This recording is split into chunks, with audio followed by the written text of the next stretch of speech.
So in your new book, Willful Blindness, you kind of talk about this reverse opium war in a way that China is waging against the West. So for context, broadly speaking, what's happening? That quote, the reverse opium war, actually came from a very good law enforcement source that really helped me stand up some of the findings with documentation. And the observation was for students of history, they know that the gentleman traders, as I call them, from Scotland, Jardine and Matheson, were involved in shipping tea from China to the West and making their money. But as I say, they made their fortunes bringing the opium into Hong Kong and Canton. And really through corruption, they enriched people there. They got very rich. And after, the local population started to suffer, Chinese authorities in those days started to take it seriously and pushed back on the British. And this led to the Opium Wars, where the Summer Palace was ransacked. I won't carry on the history lesson too long. Everyone knows it. But this led to what the Chinese Communist Party calls the 100 years of humiliation. This is in their propaganda now. And you can almost, I would say, some people would say that there are people in Beijing that aren't really that sad that fentanyl is racking Western cities. And so this is an observation from law enforcement or intelligence that at a high level, China is making huge money from fentanyl. It's made in the factories. It's coming west. They could stop it if they wanted to, but they're not. So what's the problem here? And as I dug into the book, got deeper into my research, I found that as hard as it is for Westerners to believe, there is a level of direction at a high level in the Chinese state of these transnational narcotics cartels.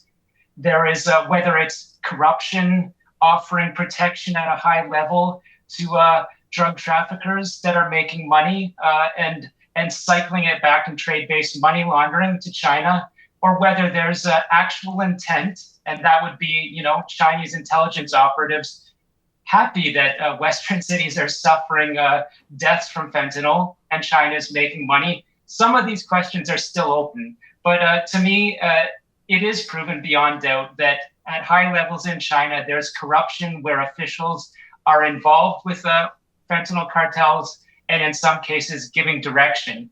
I'll finish up by saying, some of the more aggressive intelligence analysts or people from the DEA have already made the case that Hezbollah, which is essentially an Iranian state-sponsored crime, does use drugs to weaken Western cities. And these same people would say that China is doing the same. I haven't gotten there exactly yet, but I do think that China is complicit. There's an omission of enforcement. So you could say it's a type of war in reverse. It's funny that you say that people are shocked that maybe the Chinese Communist Party knows about this. Maybe they're behind it in some ways. Because, if you look back at the Opium War, there was definitely high-level government involvement in that. But, there's no way China could be doing that today. It's almost as if you don't learn from history, you're doomed to repeat it. I say that from the perspective, and I get into this in the book, that in some ways I was still a product of my Canadian or Western education. We are taught that governments don't deal with weapons traffickers, drug traffickers. But, and I don't think in the modern era in the West they do. Maybe setting aside some very, black ops involving some intelligence agencies. There's not too much interaction. But for me, it was a mental leap to get to the point where what my sources were saying is that at a high level within the party in Beijing, there is this direction of drug cartels. And again, I found in my book, Canadian police wiretaps established in a way this fact. During a triad war that was rocking Macau and spilled over into Vancouver, yes, Canadian police heard on a wiretap an official in China directing essentially a truce among triads. So for me, I always say I'm not American. My father told me sort of that I'm from Missouri. You got to show me before I believe it.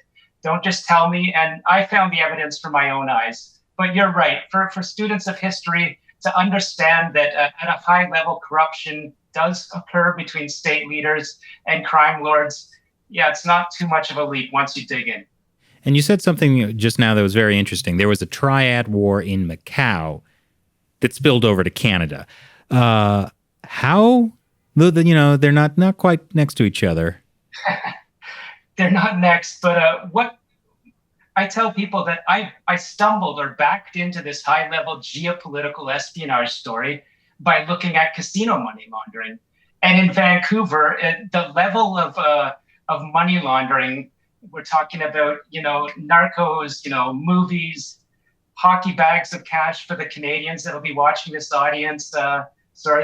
This show. We've got $1 million, at the low end, $100,000 in $20 bills coming into a casino. And so this is drug money laundering that was allowed by BC government casinos. So why was that happening? I discovered that back in 1997, the government raised betting limits in BC casinos, which had been very low, and they introduced the game of baccarat, which is the favored form of gambling for Chinese economic fugitives, high-level party operatives in Macau. So this is Macau money laundering that was happening, for a long time between China, where gambling is illegal, Macau and Hong Kong. This is how corrupt officials get their money out of China by using loan sharks and gangsters. And then this was transplanted onto the west coast of Canada. So that is how Macau style, or what is called in Canada now, the Vancouver model of money laundering is actually the Macau model. And that's really a big theme of my book. Could you just walk us through how that system works, how the Vancouver model works of money laundering? Yes, I say it's incredibly complex, but incredibly simple in another way. In a simple explanation, as we know, citizens of China have a capital export limit of $50,000 per year. We also know that at the top end in China, it's a lot of corrupt officials and people that have gotten rich through corruption that have the majority of the capital in China. So many of them want to get that money out. They can't do it legally with those export controls, so they have to go to organized crime. This is the Macau or Vancouver model. What you do is you go to your local gangster in Shenzhen, Wuhan, Shanghai, and you say, I need to get money to New York City, Vancouver, Melbourne. I'm going to put down, the equivalent of $100,000 US. It's put into the underground criminal bank in Wuhan. And you say, I'm going to travel to Las Vegas or Richmond's River Rock Casino or Crown Resorts in Australia. And a gangster is going to meet me in a parking lot near the casino and pay me out my funds.